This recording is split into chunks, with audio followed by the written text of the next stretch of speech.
Pashyati. Synonyms: Tatam, of the devotees; Prasangat, by intimate association; Mama, of me; Virya Samvitaha, talks full of spiritual potency; Bhavanti, appear; Rit, to the heart; Karna, and to the ears; Rasa Ayana, a source of sweetness; Kataha, talks; Tat, of them; Joshinat, from proper cultivation; Asu, quickly; Apavarga, of liberation; Vartmani, on the path; Shraddha, faith; Ratihi, attraction; Bhaktihi, love; Anukramishyati, will follow, one after another. Translation: the spiritually powerful message of Godhead can be properly discussed only in a society of devotees, and it is greatly pleasing to hear in that association. If one hears from devotees, the way of transcendental experience quickly opens, and gradually one attains firm faith that in due course develops into attraction and devotion. Purport by His Divine Grace A.C. Bhaktivedanta Swami Srila Prabhupada Ki Jai. This verse appears in Srimad Bhagavatam 3.25.25, where Kapiladeva replies to the questions of his mother Devahuti about the process of devotional service. As one advances in devotional activities, the process becomes progressively clearer and more encouraging. Unless one gets this spiritual encouragement by following the instructions of the spiritual master, it is not possible to make advancement. Therefore, one's development of a taste for executing these instructions is a test of one's devotional service. Initially, one must develop confidence by hearing the signs of devotion from a qualified spiritual master. Then, as he associates with devotees and tries to adopt the means instructed by the spiritual master in his own life, his misgivings and other obstacles are vanquished by his execution of devotional service. Strong attachment for the transcendental service of the Lord develops as he continues listening to the messages of Godhead, and if he steadfastly proceeds in this way, he is certainly elevated to spontaneous love for the Supreme Personality of Godhead. I'll also read the second verse for today, which is 61, Adilila 1.61, and then we can get into the discussion. 61 goes like this. Ishvara Swarupa Bhakta Tanra Adhisthana Bhaktira Hridaya Krishnera Satata Vishrama. Synonyms: Ishvara, the Supreme Personality of Godhead; Swarupa, identical with; Bhakta, the pure devotee; Tanra, his; Adhisthana, abode; Bhaktera, of the devotee; Hridaye, in the heart; Krishnera, of Lord Krishna; Satata, always; Vishrama, the resting place. Translation: a pure devotee constantly engaged in the loving service of the Lord is identical with the Lord, who is always seated in his heart. Purport by His Divine Grace A.C. Bhaktivedanta Swami Srila Prabhupada Ki Jai. The Supreme Personality of Godhead is one without a second, and therefore He is all-powerful. He has inconceivable energies, of which three are principal. The devotee is considered to be one of these energies, never the energetic. The energetic is always the Supreme Lord. The energies are related to Him for the purpose of eternal service. A living entity in the conditioned stage can uncover his aptitude for serving the Supreme Truth by the grace of Krishna and the Spiritual Master. Then the Lord reveals Himself within his heart, and he can know that Krishna is seated in the heart of every pure devotee. Krishna is actually situated in the heart of every living entity, but only a devotee can realize this fact. Thus ends the purport for 61. So starting back on the verse number 60. So here we can see this particular verse, number 60, is actually a direct import from the Srimad Bhagavatam verse, and it's the same verse even in the Srimad Bhagavatam 3.25.25, where we can see that Mother Devahuti, who is the mother of Lord Kapiladev, is an incarnation of Krishna. She's asking and inquiring from her son because her husband, Kartama Muni, would have left the forest after spending like 10,000 years with her. And when he leaves, because he is a pure devotee, he was initially before giving birth, getting married to Devahuti, He was in the forest meditating on the Supreme Lord. And then, as a service to his father, and even Lord Brahma comes and says, "Do not worry, you can take up this service of getting married to Devahuti and giving birth to the incarnation of the Supreme Lord, who is Kapila Dev, who will be coming as your son. So please do it." And just based on their instruction, he will get married to Devahuti. And then when Kapila Dev arrives, he leaves. He leaves Mother Devahuti. So during the 10,000 years that she would have spent with Kartama Muni, she would have become so attached to him. So when he leaves, she feels very dejected, and then she's inquiring from Kapila Dev. It's a very beautiful section from the Srimad Bhagavatam, Canto 3. And this particular verse, especially 25-25, from Canto 3, it explains how Kapila Dev is explaining how one can get over or get out of this material entanglement which every conditioned soul experiences or undergoes in this material world. So the only way is devotional service, and devotional service it starts by associating with a devotee. That's because bhakti comes from a bhakta, and it is only bhakti which is a conduit between the bhakta and Bhagavan. And it cannot be, bhakti just doesn't arise by any means of charity, austerity, or scholarship, erudite scholarship, or any other such processes, which is very material, even though it looks very spiritual. Bhakti comes of its own accord. Bhakti Devi, when Krishna understands that this particular soul is now ready to start his devotional service, Bhakti Devi, out of her own will, yadrichaya, somehow the other, Bhakti begins in the life. Bhakti begins, or it's bestowed upon our soul, a conditioned soul, and that's how bhakti life or the devotional service begins. It's just yadrichaya, somehow the other, by great fortune. That's how bhakti starts. And then we again, a little bit contemplate about how some people think that yes, some bhakti and sukriti the soul must have done. It's true that also our great acharyas in our Guru Parampara, like Jiva Goswami, they also say, yes, it's true. When some unknown, devotional sukriti is done, if, person is just looking at a devotee distributing book, or looks at the deity, or during Rath Yatra just has darshan of the Supreme Lord Jagannath and just says, oh, how wonderful, or just, just says, oh, how wonderful is prasadam. Any such good small comments or some good feeling that the person has, it all adds up to their bhakti and mukha sukriti. So either in this life or in the next life or in some life, because of that unknown, some devotional good activity that they would have done, bhakti comes to that particular person. Again, there is no hard and fast rule of this is how it starts. But then should be definitely, one thing is for sure, our Acharya says that there should be a contact with a devotee. Without having any contact with a pure devotee especially, it's very difficult for bhakti to start. And in fact, pure bhakti or Shuddha bhakti comes only from a Shuddha bhakta. Only a pure devotee can bestow Shuddha bhakti to a devotee. Even though we understand that love of God is present in the heart of every conditioned soul, it has to, there are two thoughts. One is, it's kind of a little contradictory, but then it doesn't contradict in one sense, in the real sense. One is bhakti is already there in the heart. Love of God is already present. So what is the meaning that, Bhakti Lata Bij is given when during initiation? It says that there's this particular beautiful verse which says, Brahmanda Brahmate Kon Bhagyavan Jeev Guru Krishna Prasade Pai Bhakti Lata Bij. So what is this Bhakti Lata Bij which has to be received in disciplic succession from a bona fide spiritual master? This Bhakti Lata Bij is nothing but an inclination to adopt the process of devotional service to attain the ultimate goal, the Prema Paramartho Mahan, which is love of Krishna. So to get this inclination to do this activity of devotional service to Krishna, one has to receive the Bhakti Lata Bij, even though love of Godhead is already present. It just has to be awakened. So this is how both of these thoughts reconcile amongst each other. So again, coming back of how important it is to hear in the association of devotees.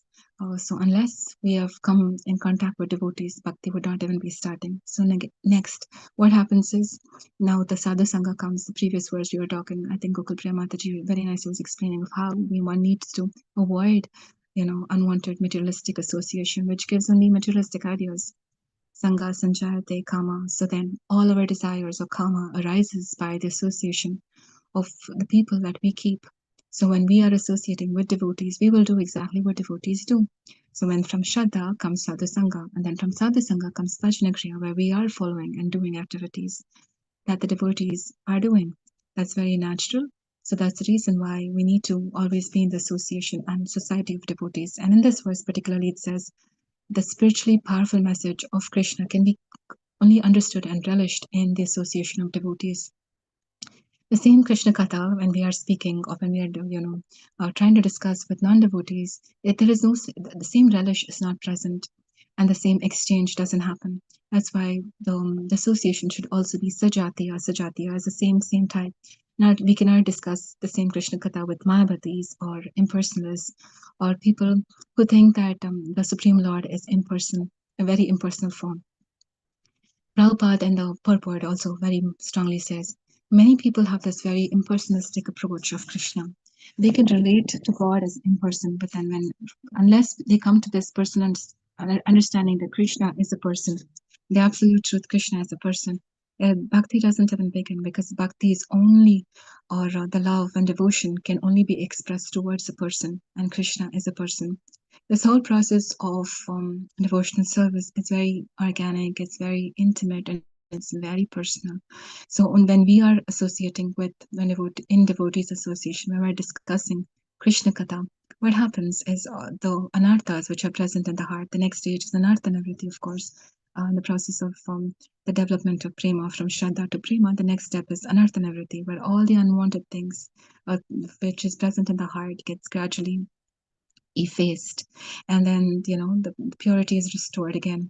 So just by starting this bhakti, what happens is all the avidya, all the unwanted thing, the ignorance which is present in the heart from time immemorial just gets what do you say eliminated, because Krishna himself says Nashtaprayasya Bhadreshu Nityam Bhagavata Sevaya. So the more we are hearing the pure message of the Bhagavatam about Krishna, the pure message from the Caritamrita, what happens is all these avidya, the ignorance which is present in the heart, completely gets vanquished. All types of ignorance, they say. So one is just ignorance, where we're not even understanding that what is what. Second is this whole conception of I and mine, that also gets eliminated. Then the conception of this is causing me happiness, and this is, I don't like it. This is which is unhappiness, and I try to avoid it. So all these kind of different varieties of ignorance is completely taken away once bhakti life starts. Once we begin bhakti, that is the first stage. That is bhajana. In the stage of bhajana kriya, according to Madhurya Kadamini, this complete ignorance which is present is removed, and at the same time auspiciousness is bestowed. So both avidya is gone, all the kleshas are taken away, and also auspiciousness or shubhada is bestowed at that stage. So here we are talking about, in this particular verse, this stage, the stage of we are starting bhajana kriya in the association of devotees, when we are hearing the messages, and then we're slowly following the process of bhajana. Then what happens is all anartha slowly gets removed, and then we come to the stage of nishtha. Nishtha means firm faith, as it's explained in the purport. Srila Prabhupada very nicely says, by one's test of understanding that they are really following the process very well is how much are they willing to follow the instructions of their spiritual master. The person who's very sincere, a sincere devotee, Prabhupada says, gives very submissive oral reception to the words which are emanating from the lotus mouth of their spiritual master or their guru. So it's very, very important that the messages of the spiritual master, submissive hearing should be done from the pure devotee or the qualified spiritual master. So when those messages are received in the correct manner, what happens is, again, these messages are alive. They're so potent, they drive away all ignorance. And then the person becomes very steady. Or nishtha is attained. Nishtha is a stage where the person is firmly fixed. There is no doubt in their heart. All these doubts or unwanted questions or which arise in the heart of a bhakta or a sadhaka is just removed at this stage, just by following the instructions and the processes which are aligned or given by our spiritual master in the parampara. Apart from removing of all these unwanted things or doubts in the mind, even the heart is getting cleansed. And then there's a clearer, there's a clarity about the goal. And also Prabhupada says in the purport, there's encouragement which the person receives. That means there is some direct perception, like how we say devotional service is very joyous, and also there is direction. It's the pratyaksham agavam. Pratyaksha means it's one can experience. There is reciprocation from the deity. There is reciprocation when we are serving the Lord. So this kind of encouragement, when it is present, we know that this process is alive. The deities are alive, and they are accepting the offering, the devotion. Krishna himself is Bhavagrahi Janardana. He's seeing the bhava, the emotions with which we are serving him. The intentions, the consciousness is what Krishna sees. So this process is very beautiful, devotional service. And what Krishna sees is, like as I mentioned, it's the consciousness, how we are thinking. It's just not about what we are doing.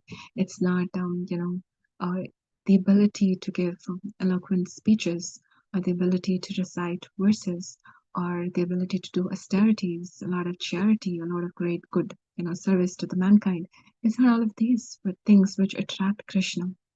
It's not even these things which attract Bhakti Devi to manifest herself. It is Krishna sees the heart of the person. He sees what we are doing. Are we doing devotional service as a show bottle, or is it only to pleasing him? Bhakti means we are trying to do Preeti, the word Preeti and Preeti Sandhava given by Srila Jiva Goswami. It explains Preeti means that we are doing activities to please the beloved. The object of our devotion is Krishna. So to please him, we should be doing those activities. That is Preeti. And also we also hanker for his association. We hanker to have experience of exchanges with him. All this constitutes Preeti. The word Preeti means love. This is how Srila Jiva Goswami explains in his Priti Sandarbha the word Priti and then the meaning of what is love for Krishna. And Krishna also, Chaitanya Krishnadas Prabhu Karnapus, he very nicely explains this beautiful verse that Aradhyo Bhagavan Rajeta Tanayas Tadhama Vrindavanam Ramya Kachadupasana Vrajavadu Vargena Vakalpitam Srimad Bhagavatam Pranam Pramanam Amalam Prema Pamartho Mahan Sri Chaitanya Mahaprabhur Matham Idam Tatradharana Paraha. It means that Krishna is the only worshipable person. He is none other than the son of Nanda Maharaj, who is the king of Raja. And the transcendental abode is Vrindavan Dham, and the form of worship of the gopis is the topmost, and Srimad Bhagavatam is a spotless Purana or the evidence. And prema, the development of love of God, is the greatest human goal. And this is the opinion of Chaitanya Mahaprabhu.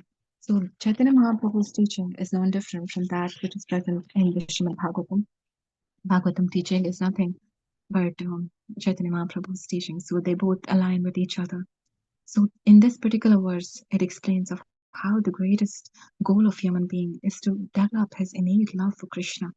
And in this verse, which is so famous, simply because it explains how to attain this. So right now it's talking about the Nishta stage. After Nishta comes Asakti, Ruchi and Asakti. First is taste for things which are devotional, some devotional activities. When a person is doing, there is a taste for that. Then comes Ruchi and Asakti. Asakti is like intense attachment to the goal or the object of our devotion, Krishna himself, not just there is taste in some particular instruments or taste in music or taste in the way the deities are dressed. It's just the taste doesn't just stop there. Here it goes to the object. The direct object of our devotion is Krishna. So Asakti stage goes there. And then there is Bhava stage. In Bhava stage, there is the direct darshan of the Lord in the heart of the devotee. So this is in the next verse that we just covered, which is verse number 61, where it says Krishna is seen. The pure devotee can see the Supreme Lord in his heart, and then like this, he understands that Krishna is in everybody's heart. So we have this very theoretical understanding that the Lord is present in everybody's heart, and as such, a person who's very a pandita samadarshina, a person who's learned, will have equal vision, and then he doesn't make any distinction between a dog, an elephant, and a learned brahmana, or a dog eater, like that, right? So there is this theoretical understanding, but for a pure devotee, once they have this darshan at the bhava stage of the Supreme Lord in their heart, for them, their experiences like direct perception, right? So they have experienced it, and then the Lord has got such intimate connection with this person because they are their only goal and desire is to please Him. They have love for Him, and then that bhava stage ultimately matures and becomes a spontaneous love. So what we are practicing now is just sadhana bhakti. This sadhana is where we are regulatively, or like in Vaidhi sadhana bhakti, we are just following the process with the intention, thinking that one day that goal of spontaneous love can awaken. So in the sadhana stage, our mind, when it comes to at least nishta, the intelligence says, "Hey, this is what you're supposed to do. Hey, when you are chanting, pay attention to the holy name, because holy name is everything. By paying attention to the holy name, everything is revealed." So the intelligence directs the mind, it directs the senses, and says no to certain things, no to sense gratification.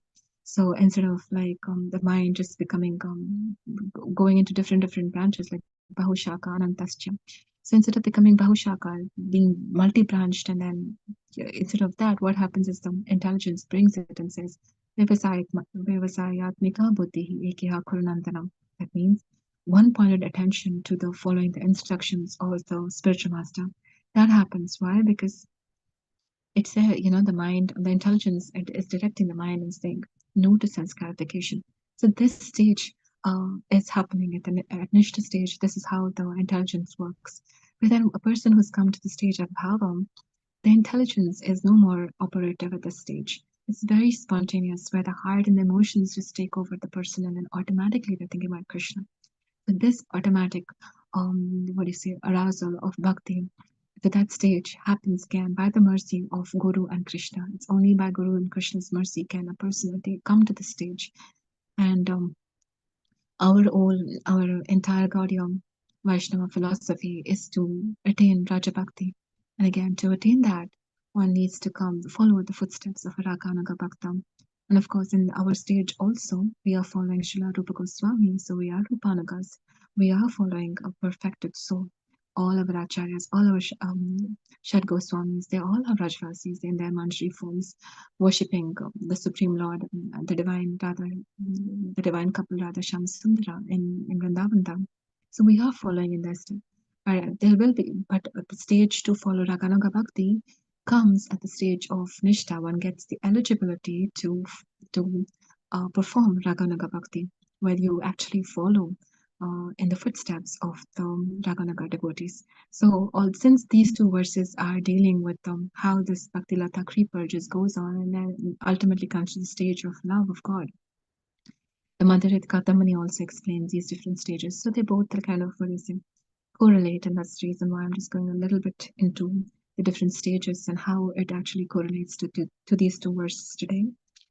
So some of the points that I wanted to explain is also about, yes, the importance of devotee association that comes across in this particular verse. We can also see in the case of Bharat Maharaj, even though he was the stage of Bhava Bhakti, since he was not having any devotee association in the forest, he gives up his entire kingdom, his wife, his children, everything, Ketan can everything, just to perfect and find love for Krishna. So even though he renounces everything and he's in the forest, he, because of his own past prarabdha karma, gets attached to a deer. So if at all, our Guru Parampara, I was hearing, they say that if he at least had another devotee with him in his ashram, they would have said, hey Prabhu, dear Bharat Maharaj, you're becoming so attached to the deer. You saved the deer, that was really nice, but now again, you're just ignoring the process of your deity worship, your chanting, all of it. You're paying too much attention to the deer. So somebody would have tapped and told him. So that's the power of the association of devotees, where they actually bring us back to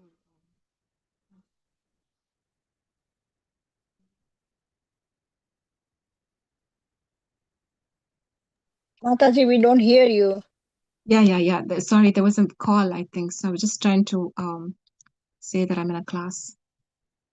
Oh, sorry, 1 second. Give me a minute. My parent.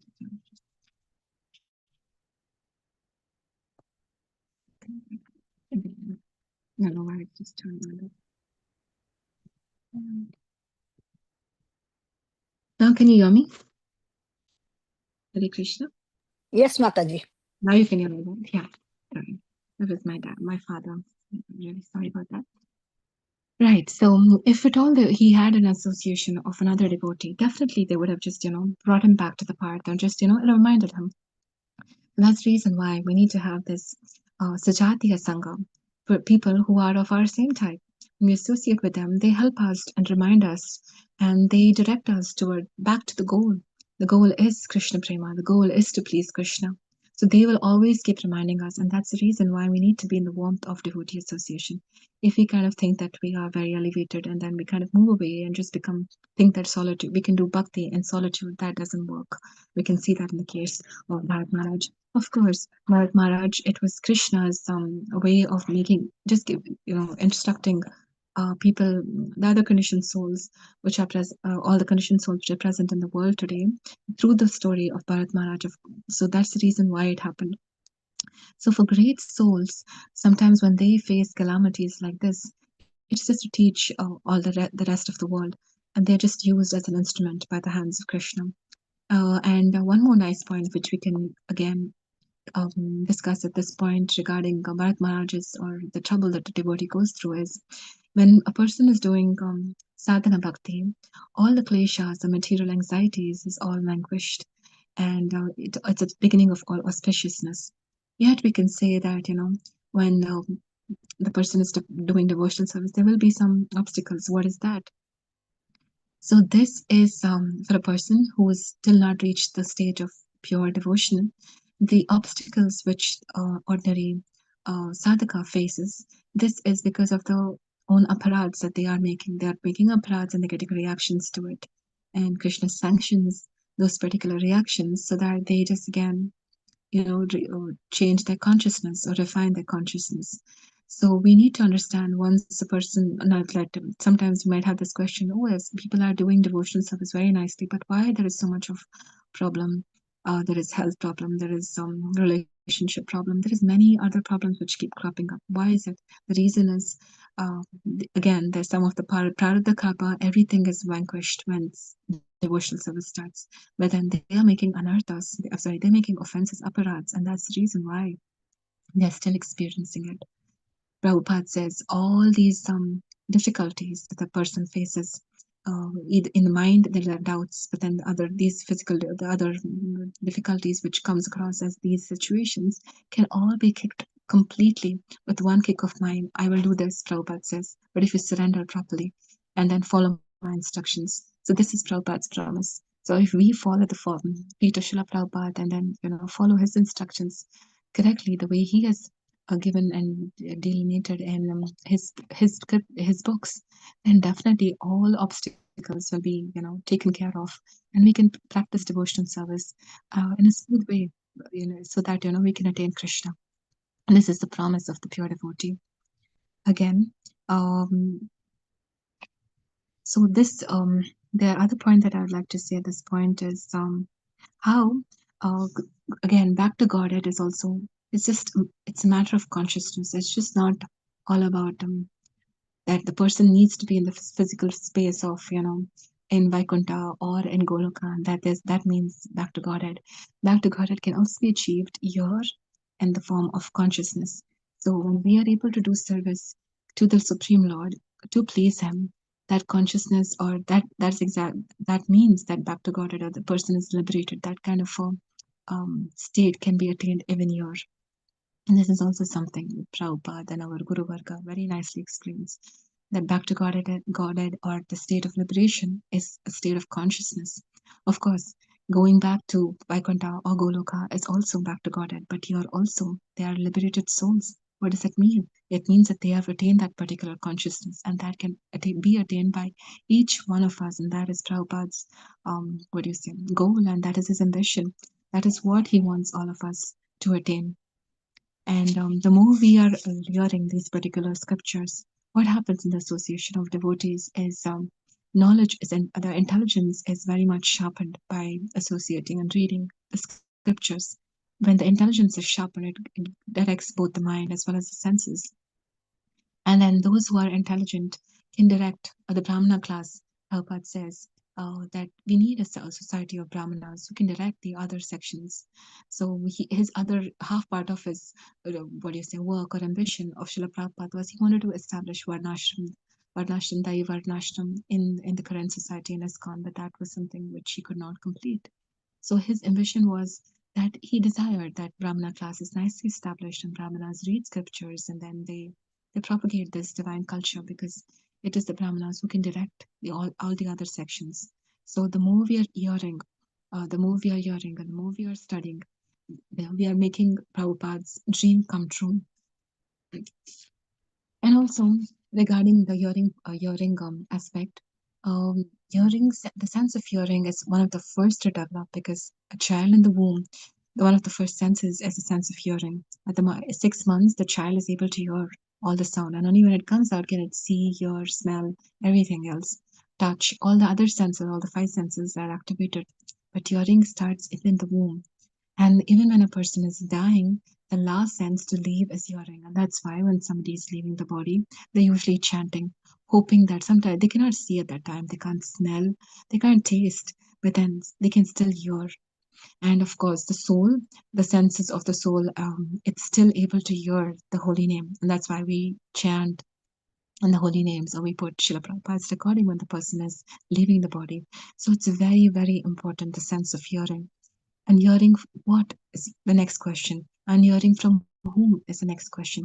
Hearing from the bona fide sources in the line of reciprocal succession is extremely, extremely important because hearing from a Mayavadi is just like drinking milk, but then it's not going to give us a lot of strength because Mayavadis, when they give this very impersonalistic understanding of devotional service, then the whole the whole beauty of hearing or the whole purpose of hearing is lost. It's just like milk which is tasted, which is being touched by the lips of a serpent. So it's like poison milk. So Mayavadi hi apradi is what Chaitanya Mahaprabhu says. So we should be very careful to not have we should not hear from Mayavadis. There's a lot of content in the net. Many people give classes, and many devotees they give their own generations. But we should be very careful. Are they following the acharya? Are they following the spiritual master? Are they able to repeat the words which they have heard authoritatively or quote from authority? That is what we need to see before we hear from those particular devotees. Should be very, very selective and very cautious because once we hear something which is not right, it just stays and sticks to the consciousness and it's very difficult to get rid of it. That's the reason why we should be very cautious in exercising our choice of who we hear it, who we hear the process from. And other points that I would like to say is about how the verse number 61, which speaks about how the pure devotee has got this darshan of the Supreme Lord in his heart.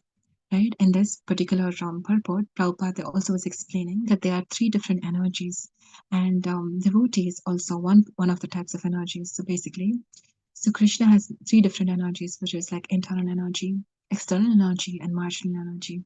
And devotees who are like the living entities, they belong to the marginal energy. So depending on how they exercise their free will choice, they will be either coming or aligning with Krishna's desire to serve him. So as energies, they should serve, or like we should serve the energetic, the supreme energetic is Krishna. He is Purusha and we are the Prakriti. We are the enjoyed and he's the enjoyer. So when the Prakriti correctly aligns and serves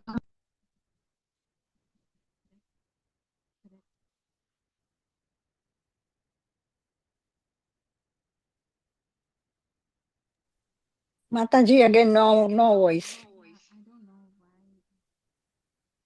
Just during this class, there are like so many devotees calling me up. I'm so sorry about that. I hope you can hear me now. Hare Krishna. Can Yes, you hear me? Prabhu. Yes, Mataji. Okay, sorry, so sorry. Never happens. Just in the class today, 3 o'clock, 2 calls. Okay. So I was just explaining how we as the energies, when we are we are the enjoyer, or we are the prakriti.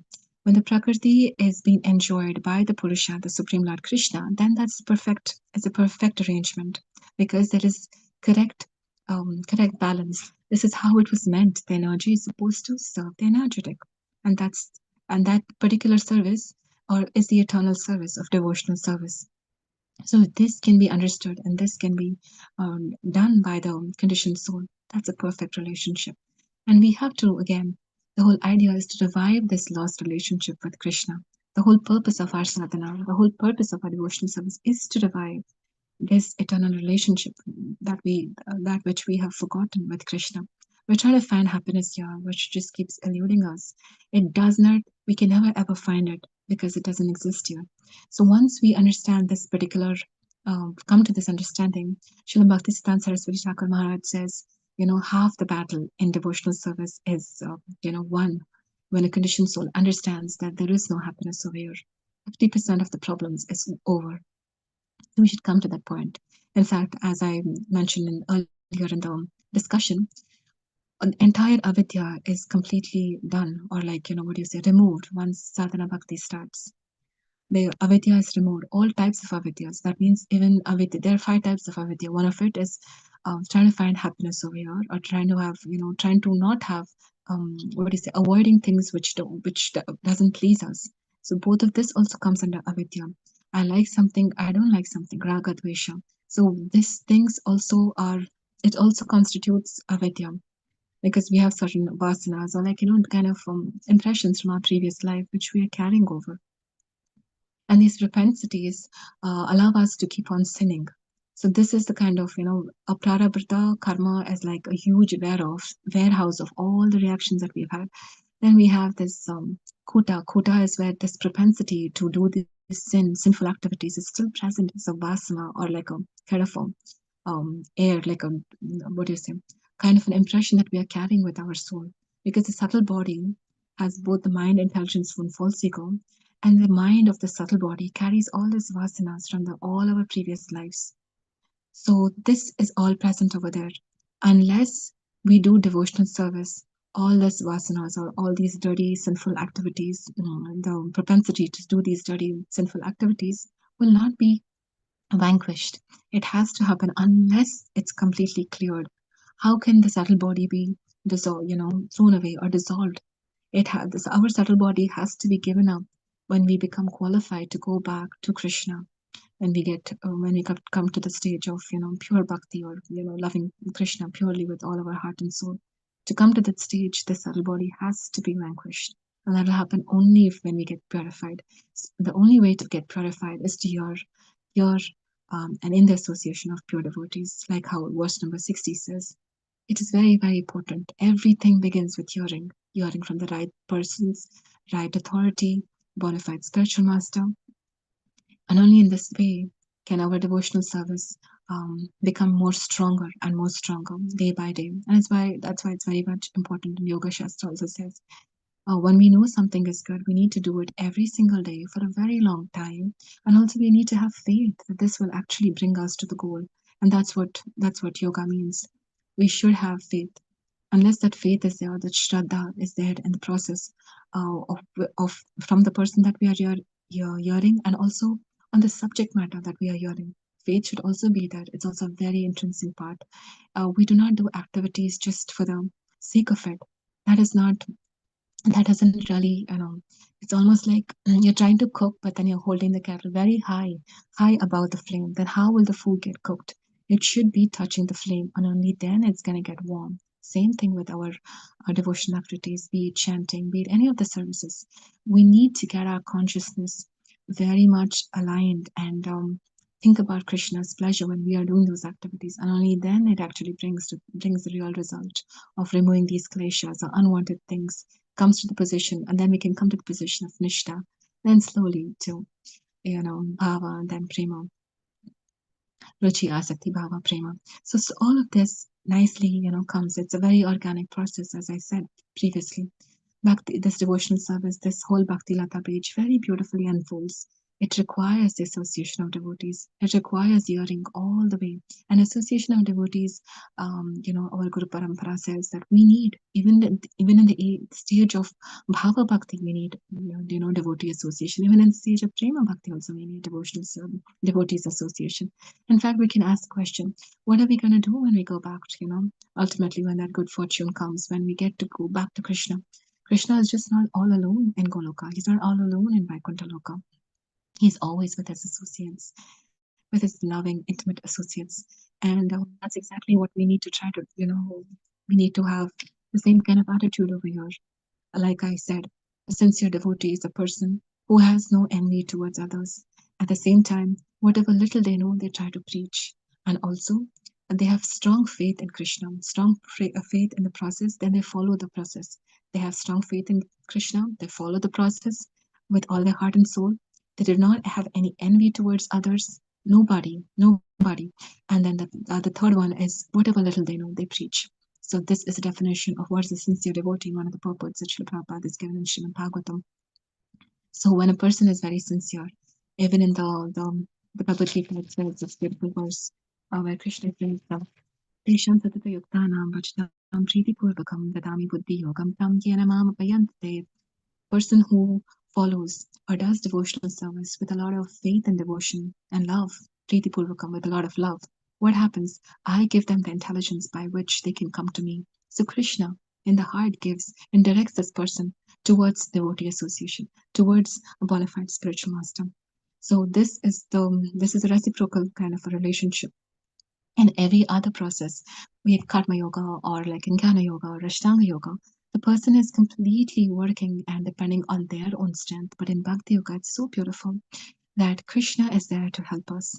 So he's pulling us up. We just have to try. So that's why, Yashodhaya said, when she binds the Krishna in Damodar Leela, it is 2 inches too short. One is our effort and the other one is Krishna's mercy. So bhakti is all about that.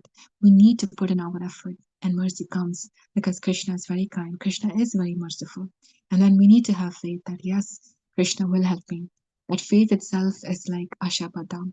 Srila Rupa Goswami says that I need to have faith against faith that yes, I am a hopeless, I am a very helpless, hopeless, conditioned soul, that I have no hope, but yet I know Krishna is so kind and so merciful, and that's my hope. And I know that He will help me. He will give me the correct association of devotees. He will direct me and He will help me all the way, no matter how much of problems I go through each and every day. So this should be our faith. And then when we are sincere, Krishna sees and then He directs us and then He removes all the kleshas slowly. So this process is very gradual. Prabhupada also uses this word. It's a gradual process. Awakening of love of God doesn't happen overnight. It's a gradual process. And it's a lifelong process. It's a lifelong raising a project or a dream or a goal. And then we need to be at it. And we can only be at it only when we have association of devotees who are always protecting us and guiding us. We need to have the association of all kind of gurus, be it Shiksha gurus, the Diksha guru, and then Marga Pradakshaka guru who has given us, who's brought us to this particular path, and Chaitya guru in the heart, or the verse which is covered too. Two verses before the verse 60, which is I think 58. 58 talks about the different kind of spiritual masters, different kind of gurus who come in our life. So when we understand their positions, we are always taking their guidance, and then and when this conditioned soul keeps on following the instructions of the guru, both Shiksha and Diksha guru, then definitely the goal will be achieved. And then this beautiful verse that I also read recently is when a person has got firm faith in they've got the ruchi or taste in hearing as well as taste in chanting. Definitely, love of Godhead can be achieved, will be achieved by that person in this lifetime. So just imagine the paramount amount of importance which is attached to the process of hearing as well as chanting. This is everything, Shravanam and Kirtanam. That's the life of our Bhakti Kripa. That's the life of every sadhaka. So hearing and chanting is so very important.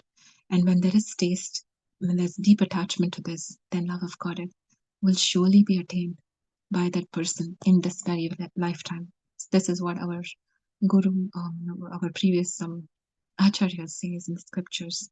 So this is how how important it is. And then the more we read from Chaitanya Charitamrita, to reinforce the idea of how important hearing is, and then hearing from bona fide sources. So with this, I'd like to end and open the door for, open the floor for any discussion and questions. So thank you very much for your kind attention and patient listening.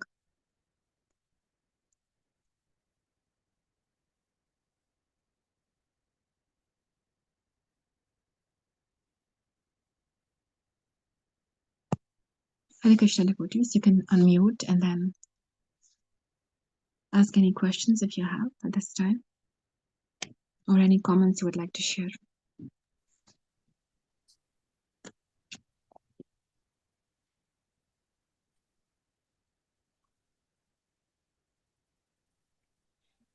Hare Krishna Mataji, you have explained very well. I don't have any question. You explained everything in so detail nicely. Thank you, Mataji. So we understood everything. Thank you, Mataji. And I just took a Bhakti Sastri course, so everything was, I felt it's my revision. Oh, that's beautiful. That's really beautiful.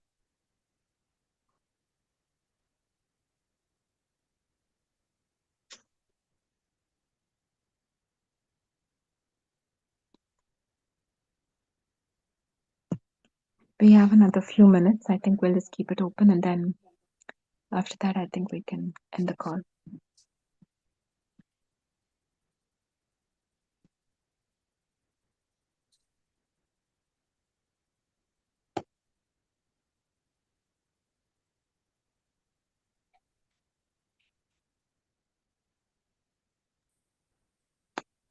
Modaji. Okay, so Ramaji. Thank you so much for a very explanatory, detailed class of this subject matter, spiritual masters, and how one can attain to that level of clarity and purity, and attain the in a purity level, pure level of devotion, pure devotion. That's very, very wonderful. Thank you so much for taking time to go through and explain so deeply in detail. Glories to Guru and Gauranga Prabhu. It's all what I heard from my spiritual master. Right. Just to concisely give the gist of it. Thank you. Thank you so much. The devotees, anybody else has anything to add? Any other comments or questions, or any realizations or anything you would like to add on this class? I think Motherji, you went to quite deep in subject matter. That's very clear. I think that everybody is so I think still meditating on it. I never said anything. There's no question, and then there's like no comments, or like, there's no discussion. I'm thinking, oh my God. Still there on the Yeah, they're still there, or they're sleeping, or deep they're just meditating on it. Yes. Only Mataji, if you have shown on the screen little bit, that Yeah. would be more helpful. The slok and the purport, so that way we know the exact basic what's going on. We Sure, miss that. Mataji. Usually everybody shows the screen, the slok and purport. Yeah, I think next time maybe, we can have the screen share for just the verse and then Yeah, that helps. So you know exactly what we are talking. Yeah, right. Because right. if you don't, read it, then it's something flies. You do not know the subject matter. Exactly. True, Mataji.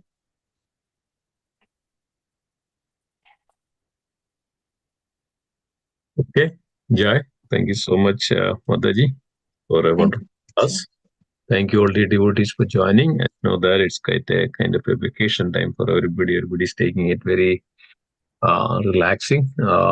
But sadadam kirtayantu, always we should engage in the devotional service and that mode of devotion. Some way or other, we should connect ourselves. Always remember Krishna. And so this is the motive. This is the way that it helps us. Always remember, or some way or other, we connect to Krishna, our consciousness. So that's what it is all about. So this way we get every day more realizations, more understanding. So thank you so much.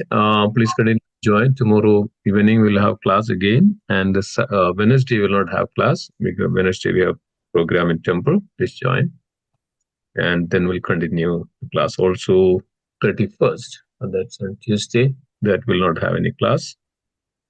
So we'll also have program at the temple on December 31st. Please join. So mark on your calendar for all these events. So thank you so much again. Let's pray together. Vancha kalpatarupasya. Kripa Kribas sindhu eva cha. paridana Tanam pavanebhyo pavanebhyo, Vaishnavebhyo, Vaishnava namo namah. Vaishnavrinda ki jai. Jai. Jai, Shri Chaitanya Charitamrita ki jai. Jai. Jai, Srila Prabhupada ki jai. Jai. Jai, Gaudi Vaishnavrinda ki jai. Jai. Jai. Gauri Premanande Hari Hari Hari. Hari Bol. Bol. Very nicely explained, Mataji. Don't worry. Very nice. Haribo. Thank you, Mataji. I was just hoping that I'm not bored the devotees. No. You did not put us to sleep. Just like Sameshwar Prabhu said, we are all meditating. It was really it was a very nice summary of what we have been doing. Very nicely summarized. Beautiful. Thank you, Mataji. Yes, Haribo. Mataji. I'm sorry I'm not talking much. I have a very bad cough and cold, and I joined also late. But it was a very nice class. Yeah, it was I was nicely listening on summarized. Amritanan Prabhu's phone. So please don't think that your class was not. It was very, very good. Haribol. Thank you, Mataji. Haribo. Feel better Haribol. from Mataji. Haribo. Thank you. Thank you. Haribol. Thank you, Mataji. Hari Hare Bol. Krishna. Hari Bol. Mataji, thank you very much. Haribol. Krishna, glories to Srila Prabhupada and Guru Maharaj.